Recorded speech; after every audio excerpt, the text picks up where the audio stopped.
Welcome to the Patriot Cast, your number one spot for everything New England Patriots. Hosted by Billy from Patriot Focus.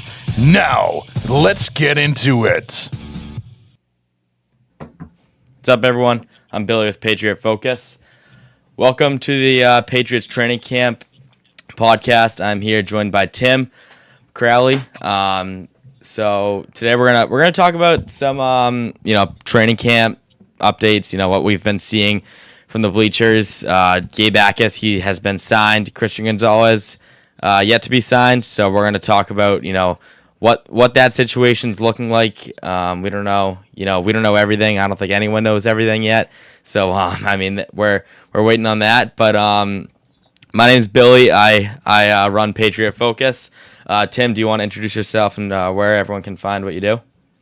Yeah, absolutely. Probably best way is still on Twitter or X, whatever you're still calling it, at tcrowley37, and then a little bit of TikTok at Tim Crowley Media. Did some dabbling of Patriots coverage during 2 years at Nesson. Unfortunately, during the non-Super Bowl seasons and the 2 seasons, they kind of sparked the changes needed to get the Patriots back to where they were a year ago. So, you guys in the podcast realm now, especially with Billy, are certainly covering better football than I was 2 years ago. Well, thank you for joining us tonight. I'm excited. So, I don't know how many of you guys have been to camp, but it's been pretty entertaining. Saturday and Sunday drew a big crowd. Offense won today, day 4 of training camp, August 28th, July 28th. And then defense won. I would say defense won Saturday, Sunday, and Monday.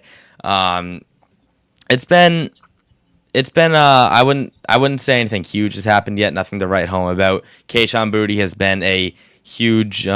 He's just been making some huge plays for New England. He's probably had the play of the day every camp day, except yesterday was a walkthrough, so there was nothing really to talk about there. Thursday we have the pads are coming on, so that's where real competition's gonna show up. The trenches are gonna be battling. Running backs are gonna show who can hang and who can't really hang with the big guys. So we'll see. Normally Pop Douglas shines when shells and no pads are on. So we'll see what he does after pads come on. But he's also had a great camp so far. AJ Brown and Drake May, that connection has not yet hit yet, but it's nothing we can really look into too big, right? Because I don't know if any of you guys remember last season, but Drake May did not have too good of a start. I remember he threw plenty of interceptions. He goes on to have an MVP caliber season. So, Tim, what have you seen so far in training camp? What are some big topics for you that you'd like to talk about? Yeah, no, I think first and foremost, just great to see everyone back. And the first few days are always fun of, the first day and how long the line goes back, closer to like the Bass Pro entrance of Pat's Place for everybody to get excited and everybody's running in first thing in the morning. I think that's one of the more fun sports days on the calendar in New England every year is everyone kind of gets that point of the summer, hopefully not because the Red Sox are, in the bottom of the barrel of the division and they have to turn to football, which was kind of looking like the case the last time I was on here. Thankfully, that has changed abruptly in pretty stunning fashion for them. But nonetheless, has not taken away from the excitement that is coming about the season, the chance to go defend an AFC title. And I think you kind of nailed it. We've had each side of the ball has had a really good day so far.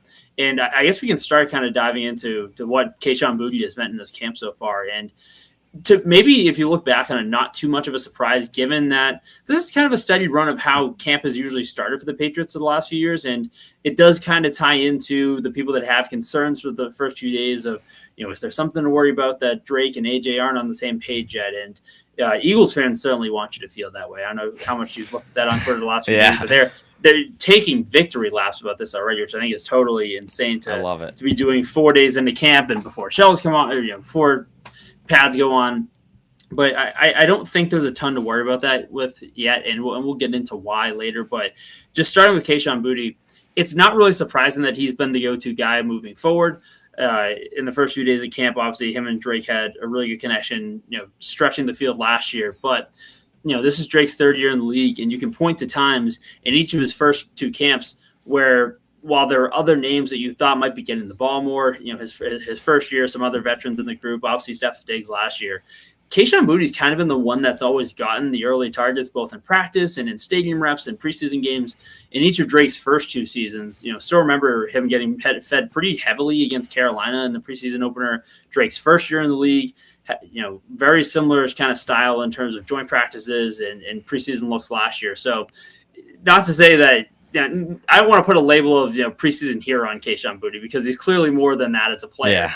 But he really has been a go-to guy the last few years, and especially in Drake's first two, kind of leading the offense and getting the first team reps when he has. That hasn't been much of a surprise. The surprise to some people maybe that he's still on the roster, because I think there were some people that believed that once AJ came here, and okay, do you have too much repetitive personnel at the X position? Is that going to change up how the roster looks? Can they go use Boutte to go get another edge rusher? If something happens, late after minicamp or something. But I think for all intents and purposes, it's great that he's here, and the Patriots should probably roll with that at this point. I don't see another move for him at some point, later in training camp, unless the team gets really desperate if someone goes down. But I feel like at that point, that would be the look that Stephon Diggs would get anyway. So not totally surprising given what Boutte's been, but this is kind of what has really gotten Drake May in a rhythm, as you said, through what's been some rough stretches of training camp the last 2 years, his first 2 years in the league. Kayshon Boutte's kind of been that security blanket, steady presence, and that really hasn't changed the first few days of year number 3 in camp for Drake. Yeah, you bring up Philly taking victory laps. I feel like the only thing they should be taking victory laps about is Jaylen Brown and that whole situation. Mm-hmm. Heck of a summer for them. Hosting the All-Star. Yeah, Philly is enough to celebrate right now, and that's not always the case recently. But you trade for Jaylen Brown, and in a return that I know a lot of people up here weren't happy about. Mm-hmm. Sign LeBron. You host the All-Star game. The Phillies should be another playoff team. I don't really know why that this is kind of center of mind for them. I understand the hate watch next year to kind of make the first round pick in 28 better, but weird behavior. Phillies fans are obviously, a different breed of their own, but strange social media behavior from the first few days. Yeah, it's Philadelphia. I don't even know what to say. But no, you mentioned trading Kayshon Boutte. I feel like there's 3 big talks in New England right now. It's Kayshon Boutte, Christian Gonzalez, and Gabe Akes. Obviously there's more than that, but those are the 3 main concerns. I feel like if we do see a trade with Boutte, it's gonna be edge rusher, and they're gonna address that position, especially with Harold Landry opening camp on the PUP list. It's just these. I'm not confident with the edge rusher position right now. Maybe after we see a little more of Draymond Jones, and I can't settle with Elijah Ponder being a starting edge rusher, and now Gabe Akes comes back. Where is he going to go? Is he going to fight for that first team role, or is Vrabel going to be like, all right, here you go, you're in the first team, just play to impress me, right? So I don't understand. I don't know where he's going to sit in the beginning of his practices. Where does he even come to the practice? He was there today. He was there in street clothes. So maybe that's baby steps, right? But I know maybe pads come on and he's there, but right now he's on the non-football injury list right now. So we'll see if he suits up Thursday. I don't think he will, but all we can do is hope. But if there's a trade with Kayshon, I've seen a lot of Kayvon Thibodeau rumors with the Giants. I'm not for it. Back in May, I was like, if we get A.J. Brown, we have Romeo Doubs, we have that depth in the wide receiver room, maybe we do go and, seek options for Kayshon Boutte.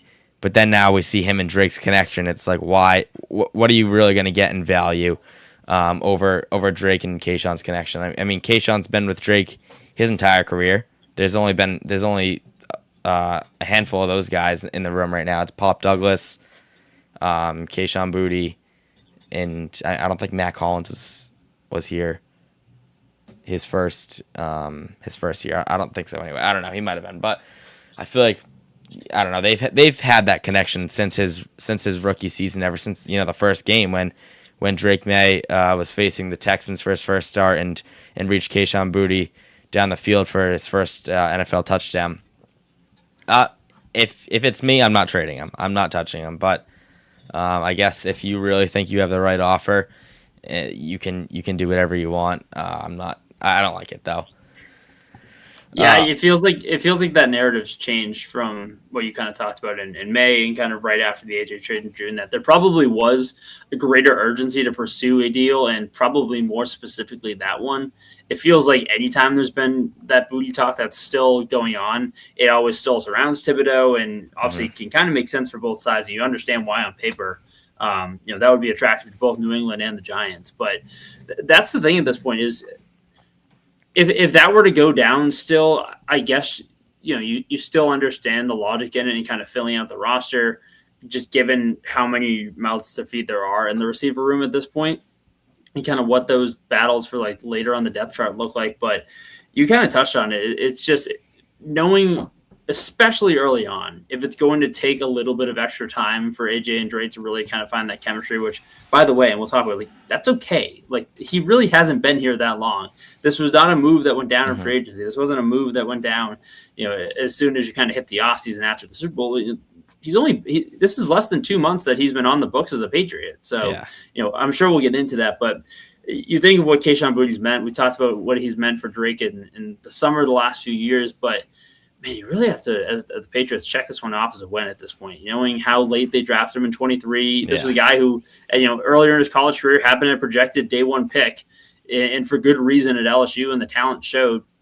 And some guys take a little bit longer to find that path in the NFL, if at all. And, for what they took him as, which I believe was a sixth rounder in 23, massive win across the board for the Patriots. And for now, you might as well keep that train rolling.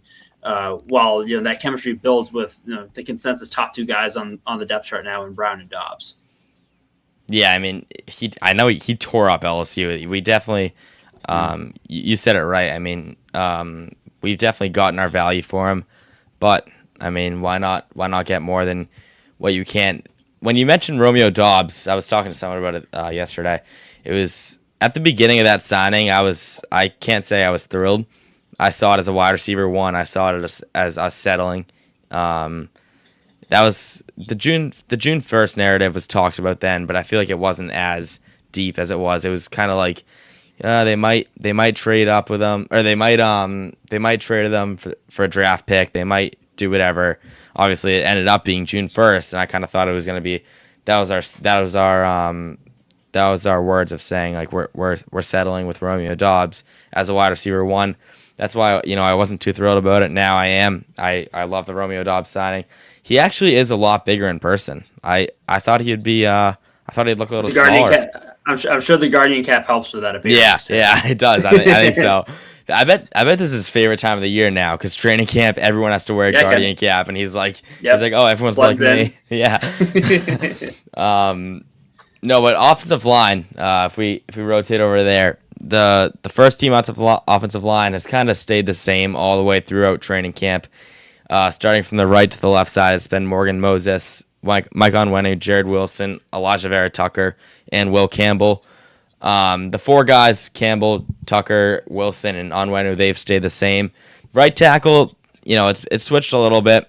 Obviously, Moses is going to get those days off, those veteran days off. That's what comes with a 36-year-old offensive tackle, someone who comes with experience. But he might be missing a few practices every now and then. It's nothing new. I mean, every injury report last season, we'd see him on the Wednesday. Did not practice list or limited, whatever. But teams all over the league freaking out that we might not have a right tackle, but it was a left tackle we had to worry about anyway. But no, it's interesting to see where Caleb Lomu sits right now, the first round draft pick from Utah, and we traded up for him. He's not getting a ton of reps with the first team, but he's seeing right tackle, he's seeing left tackle with the second team. When Moses is off, it's mostly him. James Hudson, who we signed from, I believe it was the Giants this year. he's seen a little first team right tackle reps. The only ones I've seen him see is today. So, it wasn't too much, but it was something. Maybe just one of those things to say, like, Caleb, you got to work for that job. It's not just going to be given to you from Moses, from you just inheriting it from Moses. You're going to have to work for it. I do like Morgan Moses at the right tackle. I like him there. Every practice, you stay a little longer and you see him working with one of the rookies, either that being an undrafted guy. Jacob Ritzie. He's 6'9" or 6'9" or 6'7".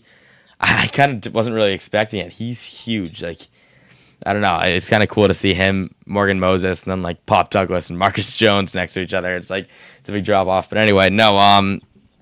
I do like how that offensive line's running right now with Morgan Moses, mentoring those guys like Demetrius Crownover and Caleb Lomu and some of those undrafted guys and stuff. Will Campbell, I'm not sold on. I do have a little more confidence in him than most. What are your thoughts on Will? Yeah, I think Thursday is a big day for him in terms of the pads going on the first time and really getting the first feel of a rush in quite some time now. And, his first chance for people to see him start to try to flush what happened in the playoffs and especially in the Super Bowl. I think obviously a productive offseason for him and thinking about the names that he was training with and some guys that have really held down the tackle spot well. Throughout their time in the NFL, and Lane Johnson and Tristan Wirfs, I think great guys for him to pick the brains of and guys that have won championships. So, that helps, but you have to go out and prove it on the field. And you hope that, physically he took steps, technique-wise he took steps in the offseason because, it doesn't slow down a ton this year, entering the year for him in terms of what he'll face in terms of, other premier edge rushers. I know Seattle lost some pieces, but that defense is still pretty vaunted as you go up there on Wednesday night football, week 1. So I think Thursday is a big day for Will in terms of, getting back in the rhythm of things, be able to find his technique, feel a new group to his right too. Because remember, a little bit of a shuffle in the offseason. I think I said it last time I was on here and I've stayed true to it. And you see throughout the course of the summer, you'll see the lists of, top 5 most important Patriots in 2026 or who needs to perform to do whatever. I know it's a lot of Drake, it's a lot of Christian, it's a lot of A.J. Brown, and rightfully so. I think for me, Elijah Vera-Tucker is absolutely in that top 5 list from the standpoint of just taking pressure off of Will, but knowing that we kind of talked about it before, like how heralded he was supposed to be with the Jets, but just didn't really get a chance to do that with injuries. Yeah, I think he's the most important player on the roster that you have to keep healthy, not named, Drake or Christian Gonzalez, because of what he adds to that offensive line. Because again, like you want AJ Brown to be the wide receiver one you traded for, but there's capable guys behind him. That offensive line's really relying on that left side, just kind of knowing the beating that Drake took in the playoffs at times, because Will Campbell kind of got exposed by some elite, pass rushers in this league. That left side of the line to me, the first month of the season, and especially the next few weeks in training camp, that's all I'm really going to be watching for in terms of, okay, what matters right now. I think Jared Wilson's going to be fine. This is a college center at Georgia. He has spoken about how much more comfortable he is there. I think that's a good spot for him. You feel good about the right side and the veterans you have over there. Everything for me in the next few weeks comes down to what ABT and Will Campbell are able to do on the left side. And I think it's a great developmental time for Caleb Lomu as well, because certainly he'll have a role. Like you're going to need multiple offensive linemen at times during the season. I think this is a great camp for him to learn, get his feet wet in the NFL. And obviously your hope is that this is kind of the last ride for Morgan Moses, and then Caleb Lomu is your week 1 right tackle in 2027. But it's a really important time for him to start to kind of get to learn and kind of feel the speed and the pad level of the NFL. Yeah, you mentioned Jared Wilson going to center. It's like that's where he is. That's his natural position. He loves it there. He wants to be there. It's definitely gonna give Will a break, depending on how Vera-Tucker does. Like you said, like that's gonna be. I feel like we talked about it. We definitely talked about it around free agency when we were talking about those signings, but haven't heard much of it now. When pads come on, you got to keep Vera-Tucker healthy. Like he's got to stay healthy. I know you never want injuries in training camp. You never want injuries, period. But preseason and training camp are kind of the last places you want to see those injuries. occur, especially the season-ending ones, and that's kind of what Vera Tucker has dealt with when he does get injuries. So that's something we're gonna have to keep an eye on. The left side of the line is, that's something. Everyone likes to watch the receivers, likes to watch those guys. But we have so much depth in that position, like we can afford to, not like we want to, but we can afford to lose a wide receiver right now. We can afford to lose 2 wide receivers if we got there. We did lose 2 corners today in practice. We lost Carlton Davis and Charles Woods. Carlton Davis, he got rolled up in one of the first plays on 77s where Drake threw to, I want to say, Pop Douglas on a crosser where he overthrew him a little bit. But he rolled up his hamstrings. He slow to walk. He could walk by himself, but left practice then. Then later on, Charles Woods, who we didn't really see on the field get hurt, must have been a cramp or something, but he needed help walking off the field by 2 medical staff. So those are 2 veteran corners that exited practice today. I'm a little more worried about Davis. His role in this defense. He's a cornerback 2, maybe 3, depending on where you want to put Marcus Jones. But that's something that we're going to want to keep an eye on. I think Carlton Davis is approaching his 30s, so he's had injury history. He's had spots where we just don't we don't really want to get him hurt, especially with Christian Gonzalez in that situation. I'm confident that Christian Gonzalez is going to sign, but it's still out there that he's not locked up for. He's probably locked up for this season, but he's not locked up for next season or the future. So we're gonna want to keep these guys healthy, especially when we see these pads come on. But that brings us to a good point to talk about Christian Gonzalez. Where do you see his situation right now? I mean, Robert Kraft, he talked about how he offered the highest paying contract of his position group and making him the highest paid Patriot of all time.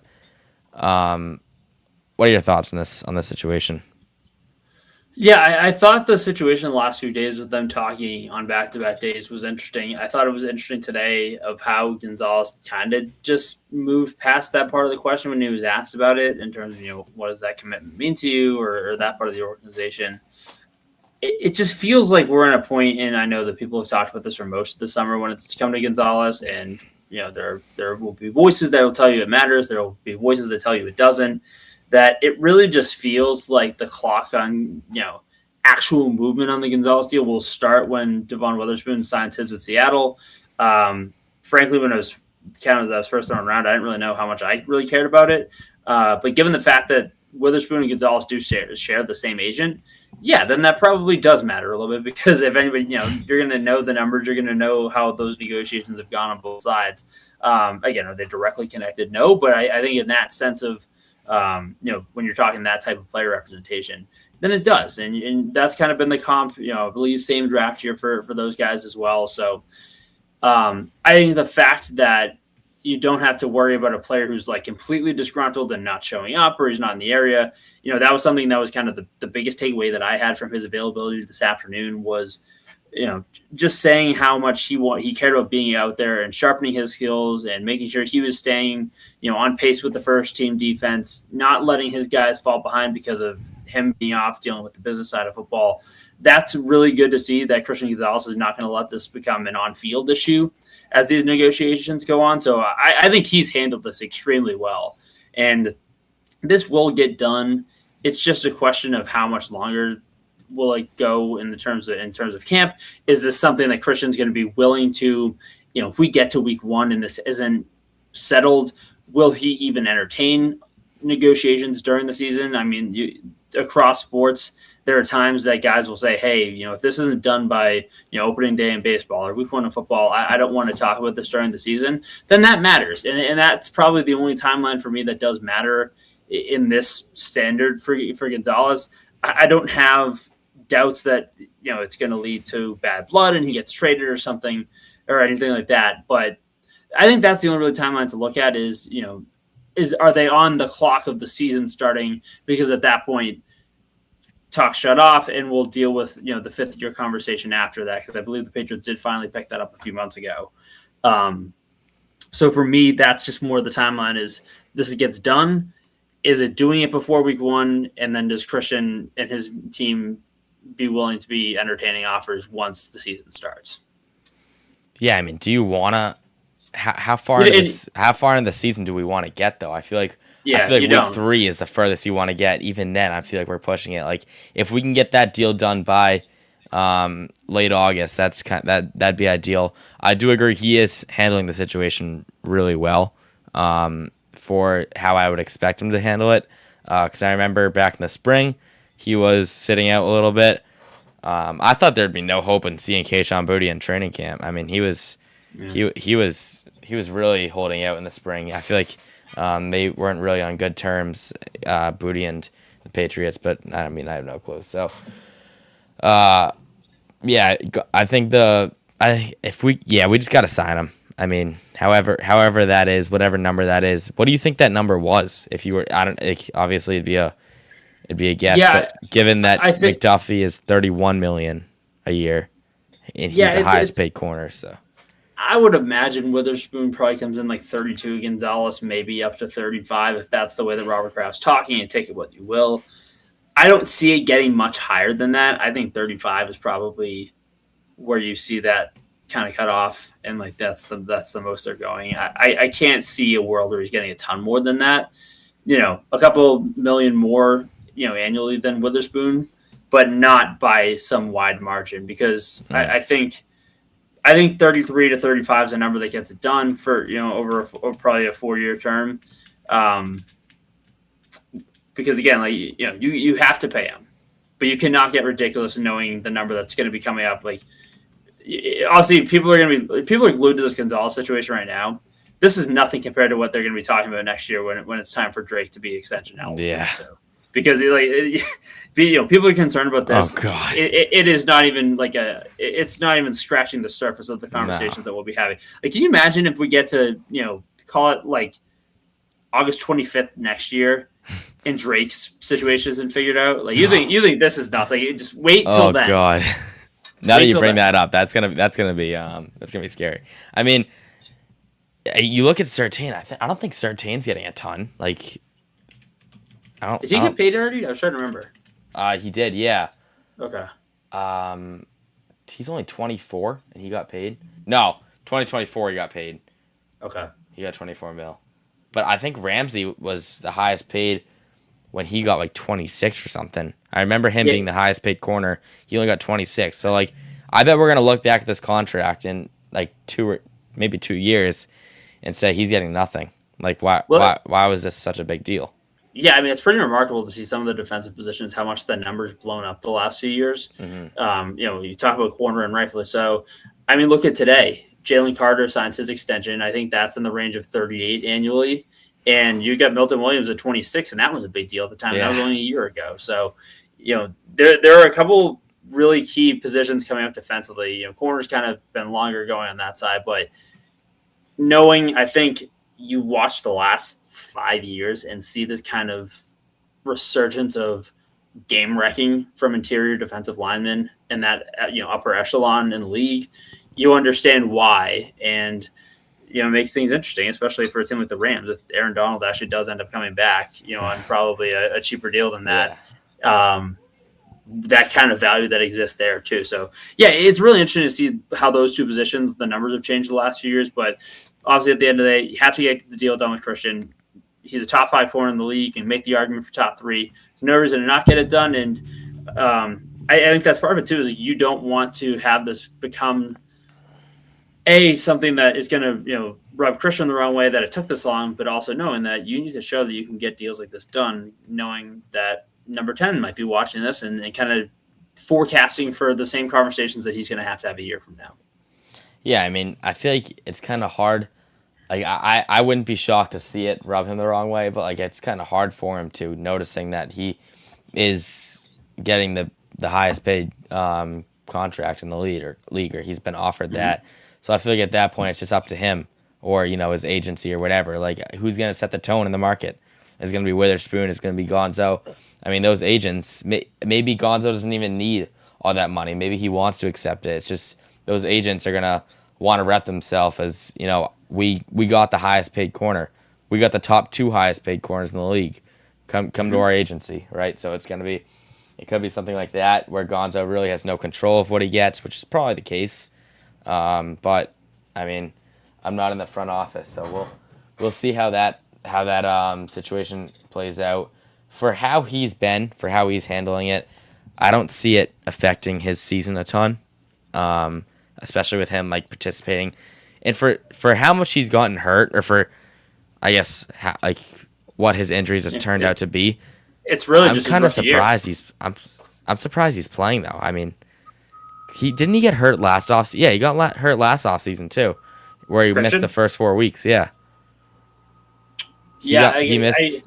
It wasn't huge, but he missed the first 4 weeks. I want to say, maybe the first 2 weeks or something. I don't know. Yeah, obviously the tough one was that's right. Well, I don't know. I mean, there's a lot one. The rookie year. Anyways, but the rookie year was a big one. That sidelined him for his whole season. So I remember the day he got hurt as a rookie too. I mean, that was like the first real disaster sign I felt like that season in 23 was, they lost 2 tough games early.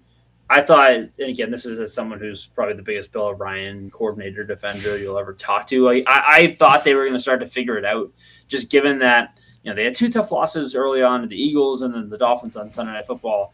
I was like, okay, again, they're not the most talented group. They're going to have to really kind of scratch and claw to get back to the 9 and 8 range, but they should figure it out.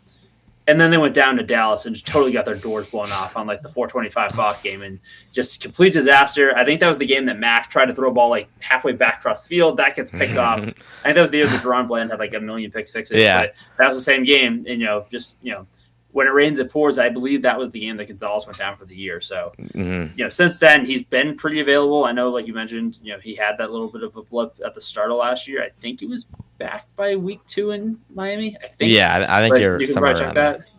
But yeah, I mean, he's been pretty available, and it's not like you've had a situation where you can't rely on him to be out on the field.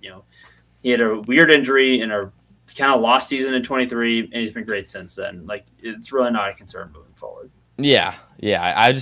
I was thinking like he would kind of hold that little scent to him, saying like, all right, well, I'm not going to risk getting hurt and then getting paid half what I would have if something happens like that. But I mean, glad he's not.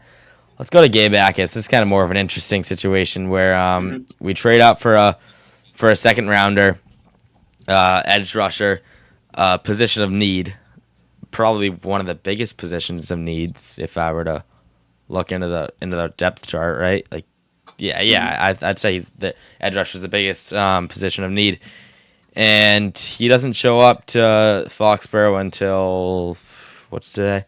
July, 26th or something. So he doesn't show up to Foxborough till July, late July, and that was an issue. He's not getting paid, which it was weird when the contract came out. He got signed, was it Sunday in the middle of practice. Like everyone turns on their phones seeing that Jordan Schultz broke the news of Gabe Akis being signed, and the contract wasn't something like unbelievable. It was like I forget the numbers, but it wasn't something that should have taken 3 months to figure out. But it was all the injury stuff. I did just see a report that the Patriots did not know anything about the injury until June.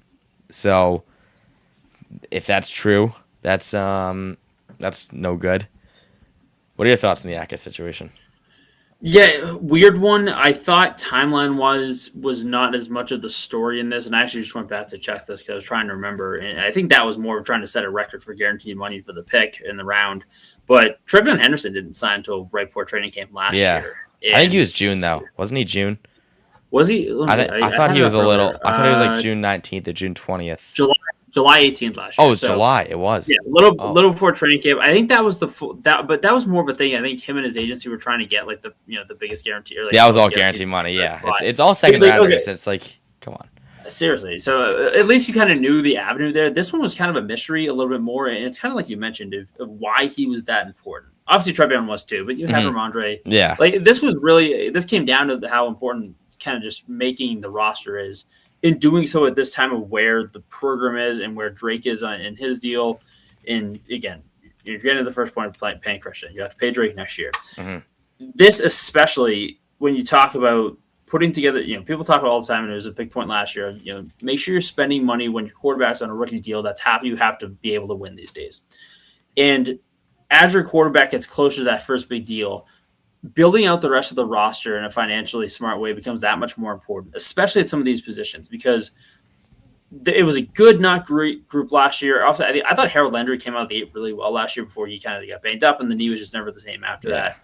But that made the decision about letting Caleb Chason walk this year tough, because he was great, especially down the stretch last year and into the postseason. But knowing that it was a breakout year for him, this was kind of the resurgent one-year stop that he needed to kind of get his career back on track, especially to get paid. He did that. And the Patriots really couldn't afford to do that, knowing what was coming in terms of Gonzalez and May. And then obviously, I'm sure in the back of their minds, knowing that it couldn't be official for a while, but knowing that they had to plan for the money that they're going to take on with A.J. Brown, that was certainly part of the step to take his decision as well.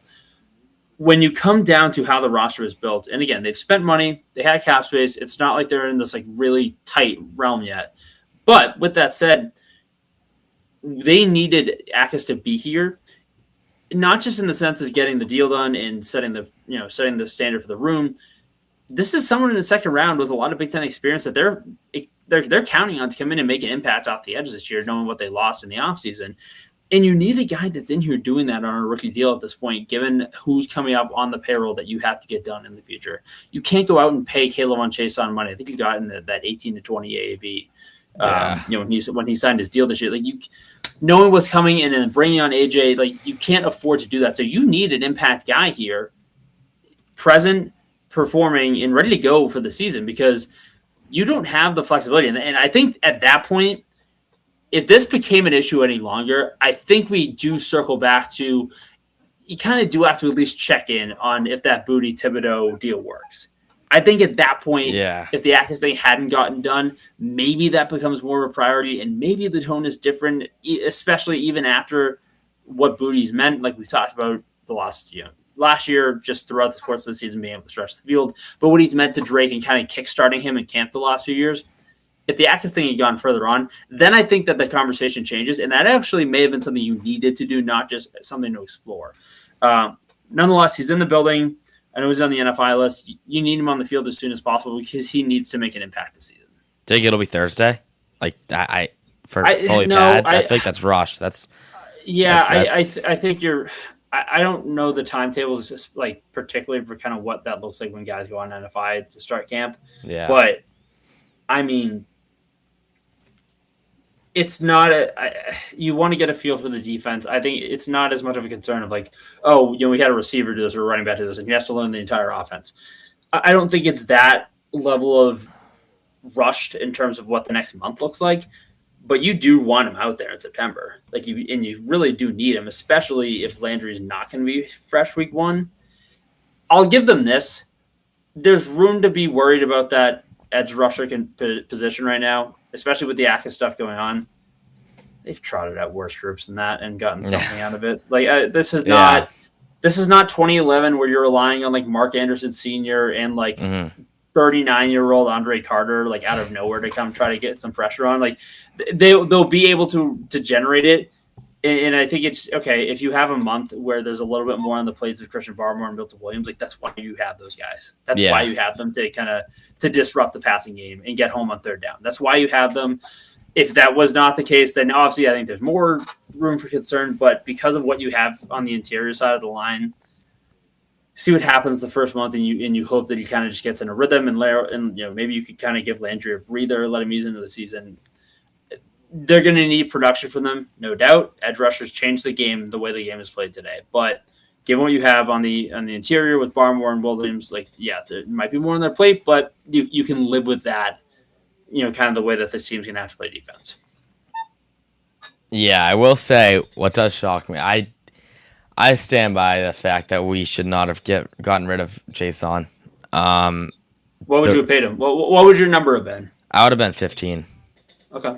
He was 11 and only got 1 year. Like I think we could have matched. I think we could have put 10 down and gotten him. Because that was the whole concern going in. Is just he played himself to the level of a multi-year deal, like no doubt last year. Yeah, it was. I mean, granted, it was 10.3 mil guaranteed, but I mean, just give it to him, whatever. Like if you're coming off a Super Bowl, you're not playing your next season to develop these guys like Elijah Ponder and they said the reasoning, or Jason's agency said the reasoning they got rid of him was because of his run support. And then you go get rid of our run support edge rusher, Anthony Jennings, who played fairly well in the playoffs. Definitely played well in the run game anyway. I don't see why we did that.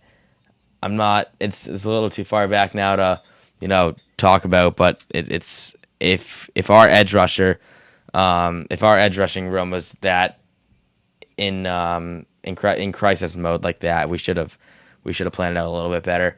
And what's stopping us from going in free agency now, getting Joey Bosa, like Von Miller's there, like I mean that's definitely crazy, right? But who's gonna lead? Who's leading Akis right now? Who's leading Akis right now? Like who's? Yeah, you don't really have, and that again is why presence now, the next month is really important. Even if behind an on-field reps, like you need him there because you need him as a starter. And if it's not week one, like you can't wait too long behind that. So again, there's disaster avoided in the sense that he'll be on the field now that this is done. Because there may have been a world where he wasn't playing in 26 if this rolled on, and that would have been a disaster. Yeah, but they've at least avoided that, and then we'll see how the next. Yeah, they've avoided that. We'll see how the next few weeks go. Yes, you glitched out there at the beginning. Would you go sign one of those veteran edge rushers or no? I gotta go look what they have left for cap. I think. Like I don't know about giving Bosa 11 a year. Like I don't know how much I want to do that. Like I don't really think there's another addition to make right now. Like Von Miller, Miller only wants $5.5 million a year. Obviously, that'd all be guaranteed, but like that's give him a 1 year deal for $5 million of a superstar edge rusher in the league, or like a veteran at least, and he can at least lead Akis away. Maybe you sit. Was it last year he was with Buffalo, or was it 2 years ago that he got hurt with them? He was with Washington last year and then Buffalo. Washington's right. Okay. I mean, he didn't do good last year. With Buffalo in 2024, he did good. But it's hard, man, because Von Miller's a Hall of Famer. But yeah, I just worry. I don't know. He's 9 sacks last year. He's had some knee issues the last few years. I wonder if you can really get him for 5, then maybe and get Akis kind of on schedule for the rest of the defense the next few years. But if there's a deal that totally jumps off the page right now of, okay, you have to go do this room. It's also not a situation where, again, Chase was great last situation where it was like, okay, we did this to ourselves and read a deep room at the position. That last year either. Yeah. I mean, you're breaking up a little bit. I don't know why, but I think it's good now. I guess if you can just figure that position out, and like you said earlier, like if it's not to the point where it's like it's like you need someone to the point where like you don't have anyone. You got some stuff, some depth in there, I guess. Nothing you would love to have for like starting caliber guys, but they'll be fine. All right, let's go. We got one more segment in here. Some surprise cuts for it's a prediction, kind of a way too early prediction, but it's about to be August, so we're in the month, or we're about to be in the month where cuts do happen. Do you want to go first, or for surprise cuts? Yeah, I mean it's gonna be a receiver in some way for me, and I don't. It's hard because I think Pop Douglas still has value, and they appreciate what Mac Hollins does as a leader in the room. And Kyle Williams in a second year would be hard to move off from, given the downfield speed. But doesn't it feel like it's trending that way? Maybe I don't want to overreact off a day.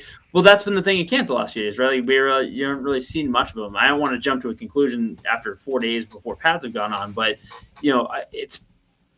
I don't know, man. These people have also been screaming for Afton Chisholm to stay on the roster. I don't know if that's I don't know about that. Like, I like him in run support. I like him in run blocking, but I mean, come on, you have a playmaker in Kyle Williams, like right. I'd rather. And that's why right, and I have no problem like getting Matt Collins out there to crack block somebody either. So if it's me, it should be Chisholm. But if this continues, then I think you start having a Kyle Williams watch. But for me, I don't know why you still need to keep having the conversation about Chisholm. He's a great story last year. I advocated him to have a roster spot last year. I stand by that for the time being. And it's great that he had a big catch and run in the wild card round too. So he has a playoff moment here. So people can tweet that every preseason for the rest of the time. But I don't need Afton Chisholm taking a spot away from one of those guys. Who you got? I got Kyle Williams. I think it's we should have seen him perform with no pads. He should have stuck out, and he was one of the guys that I thought was gonna be like oh, look at Kyle Williams, who's number 18, like one of those things where he's a playmaker. We don't even see him. He's wide receiver 7. I'm seeing. I got AJ Brown, Pop Douglas, Kayshon Boutte, Chisholm, Hollins, and there's one more guy in front of him. Oh, Dobbs. Those are 6 guys in front of him that were repping. Like he was with Baron Morton, the 3rd string quarterback. Like he was taking balls from him. It's too early. Like that's what I was saying earlier. Like, it's a way too early cut, but it's something that I would keep an eye on, especially like you said, if things keep going this way, where he's getting those wide receiver 7 reps. Maybe there's a world where we do keep 7 wide receivers now that we think we have our O-line figured out. Maybe, we take from one of those. Maybe Matt Collins starts repping at tight end, not linebacker, tight end.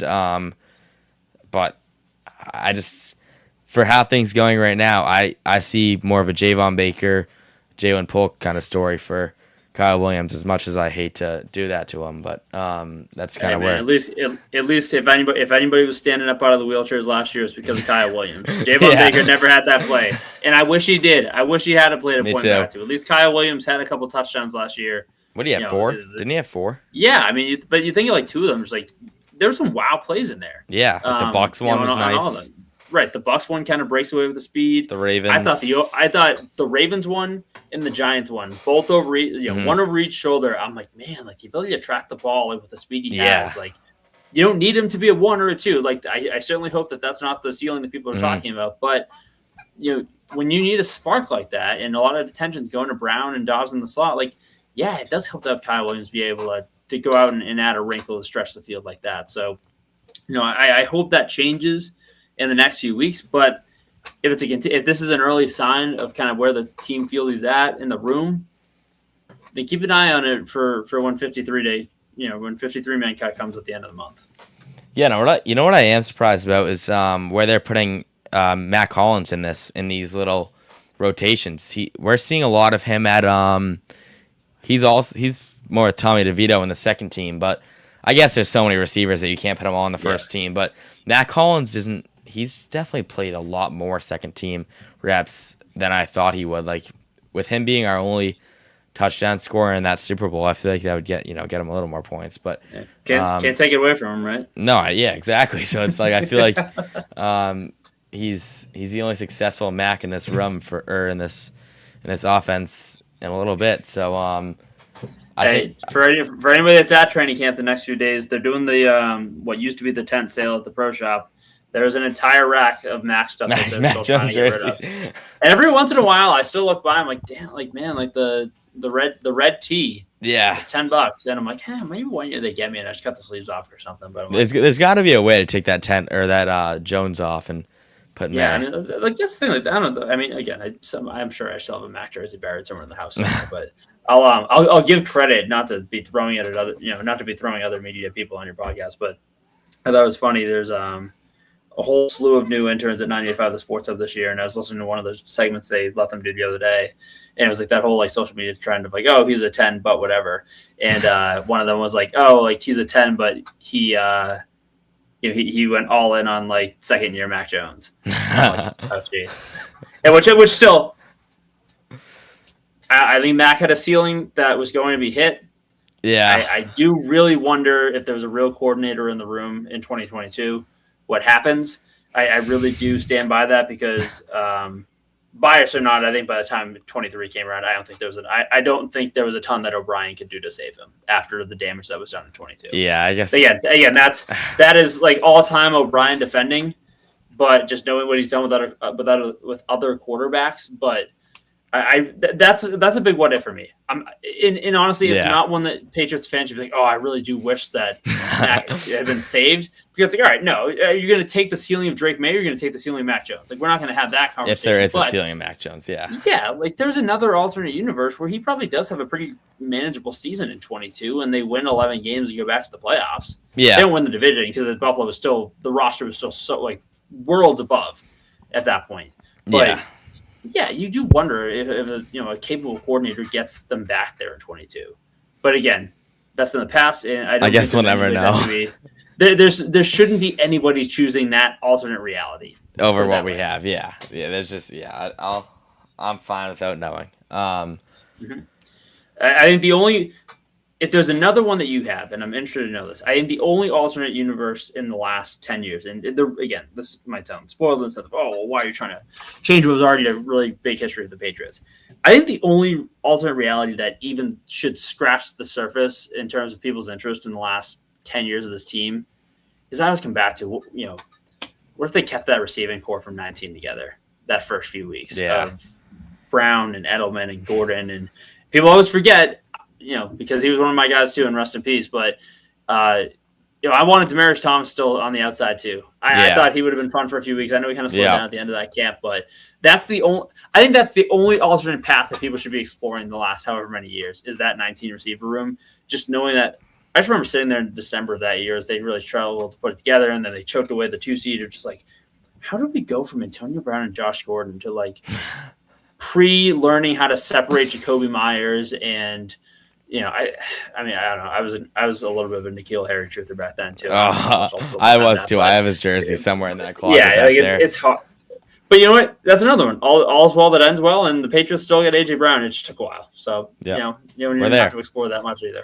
We're there. I'm excited to see how he does. Like I know everyone's saying it, but I actually am. Like I wonder how many touchdowns he's gonna have. Is he gonna be one of those like Devontae Adams did last year, and just that's what I hope. I hope he just racks up touchdowns that like Stafford did, and just brings May to get that MVP that he deserved last year, which I still think he should have gotten it. But I mean, like now that we're going to what ifs, what if he had Devontae Adams?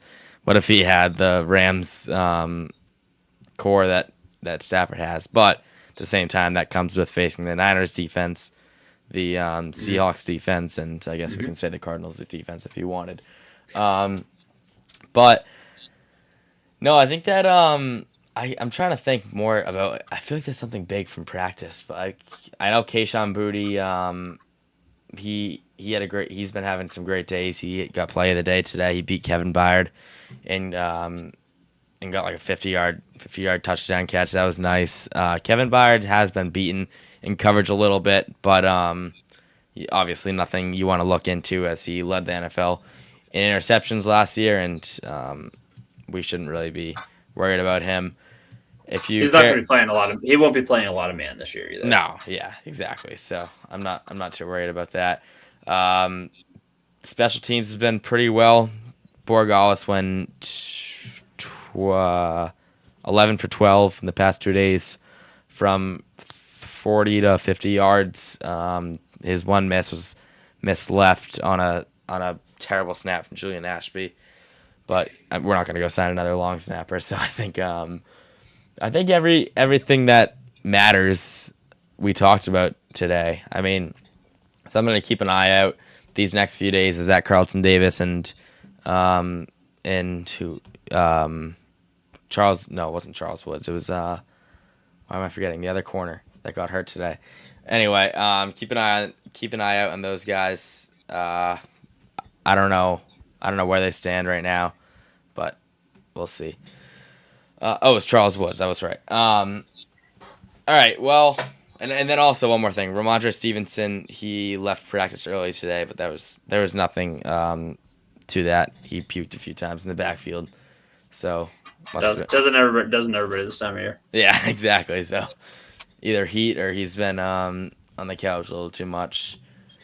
But yeah, I think we've covered everything right about now, right? With training camp and stuff. Wake me up August 19th for joint practice with the Eagles.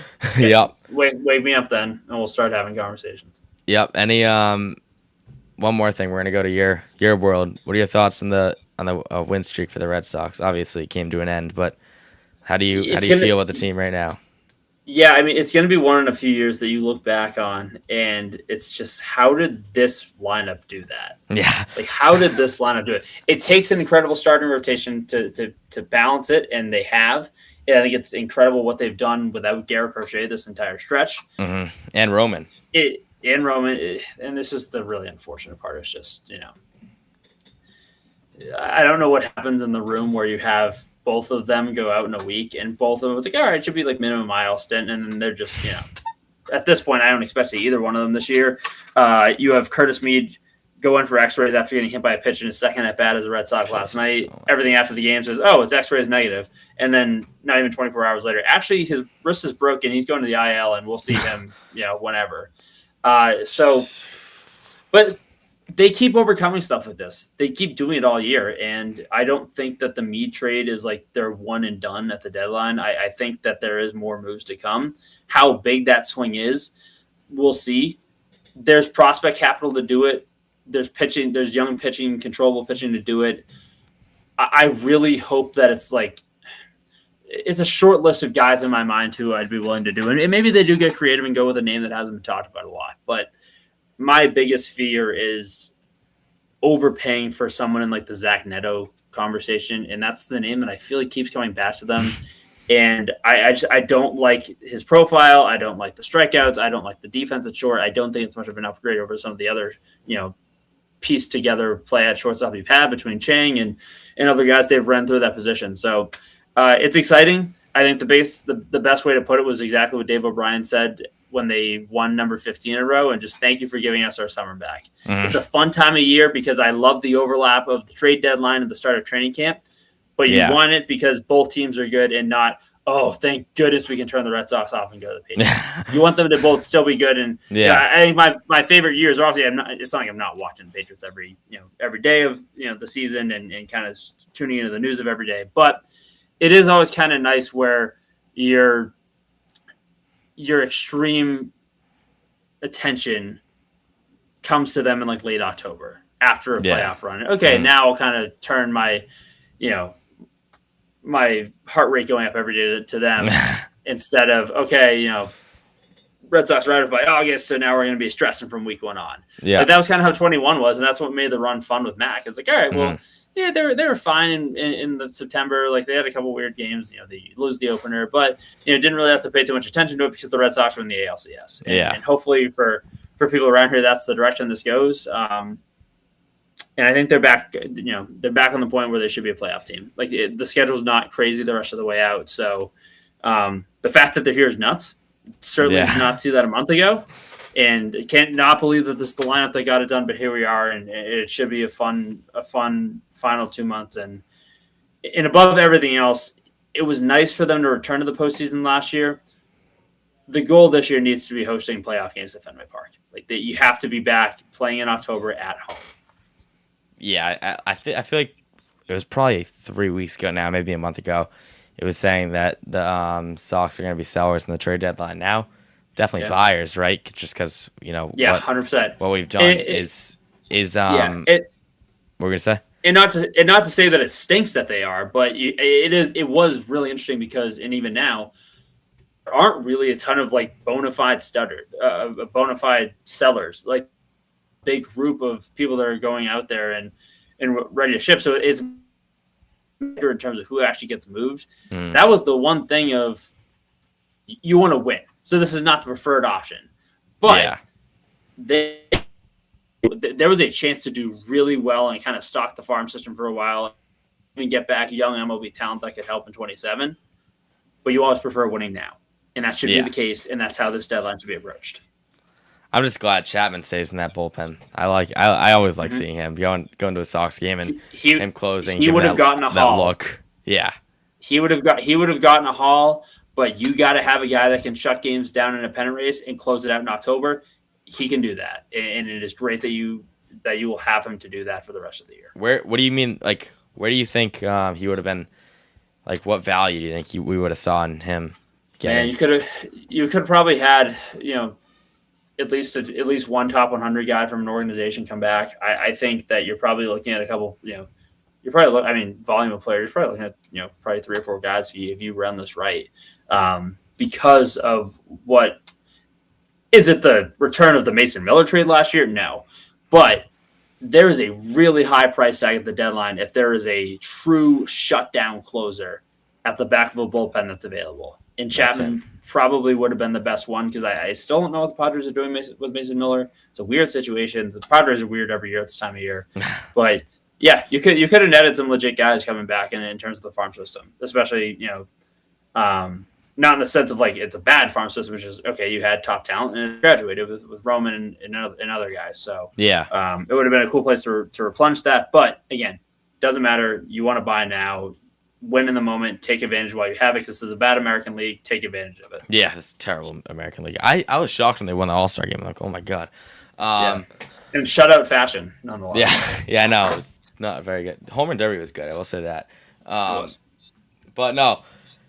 Always good to get some Red Sox coverage in here because you don't hear much of them with all the Patriot stuff going on. But Tim, thank you for joining me today. I really appreciate it. It's fun having you. And now we just wait for those joints, right? That's gonna be fun. So any final things, and one more thing, where can we find all your work? Yeah, again, on X, Twitter, at TCrowley37, Tim Crowley Media on TikTok. Excited for these guys to get going. I'm not as high in results as I will be with the Patriots, but I'm excited for BC to be back in a few weeks and kind of hopefully put a 2-10 season behind them. Really excited for what's going on up there. Bill O'Brien calling plays again, so excited. Obviously, the ceiling's not what the Patriots will be, but I think I'm locking it in. I've gone back and forth. I think I'm locking in 11-6. I think that's my. I've gone back and forth all off season. I think we talked about it last time. I'm locking in 11-6. All right. I had 11-6 would be okay. I'd be happy with that. With that schedule, yeah, I think I'd be happy with 11-6, maybe 12-5. Hopefully we get there. But thank you guys for listening tonight. I've been getting in some articles, so if you guys want to read those, you can find those on Twitter. Or X, like we mentioned earlier. I don't know what you want to call it anymore, but you can find me at Patriot Focus on all your social medias, mainly Instagram and Twitter is where I'm at. You can find these podcasts on Amazon Music, Spotify, YouTube, or anywhere where you normally listen to your podcasts or music. So thank you guys for listening tonight, and obviously thank you, Tim, for joining us. And until next time.